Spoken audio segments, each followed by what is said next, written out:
नमस्कार दोस्तों, आज के हमारे इस वीडियो में हम आपके लिए गोपाष्टमी की 2 पौराणिक कहानियां लेकर आए हैं।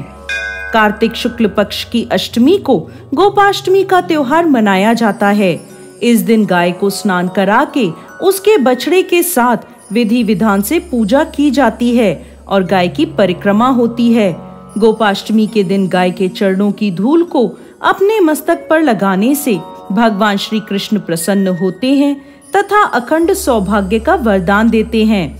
गोपाष्टमी की प्राचीन कथा के अनुसार प्राचीन काल में जब भगवान श्री कृष्ण 6 वर्ष के थे, तब वह माँ यशोदा से कहने लगे, माँ, मैं बड़ा हो गया हूँ, अब मैं बछड़े चराने नहीं जाऊंगा, अब मैं गौ माता के साथ जाऊंगा। इस पर यशोदा माँ ने नंद बाबा पर बात टाल दी और कहा, एक बार अपने बाबा से पूछ लो।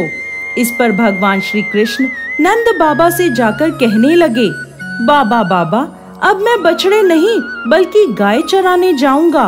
नंद बाबा ने भगवान श्री कृष्ण को समझाने की बहुत कोशिश करी, लेकिन बाल गोपाल की हट के आगे उनकी एक न चली।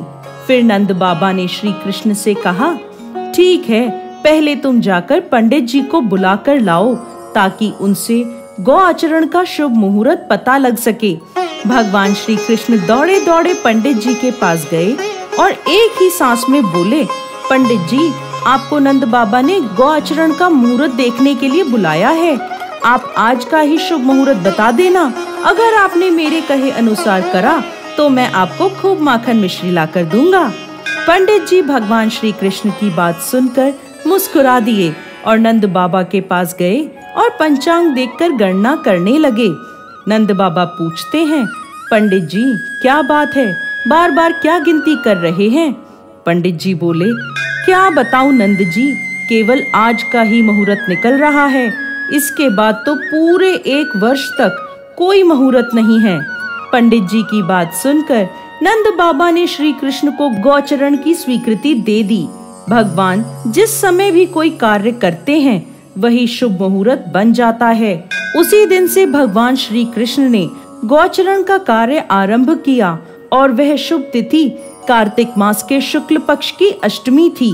इसी वजह से इस तिथि को गोपाष्टमी के नाम से जाना जाने लगा।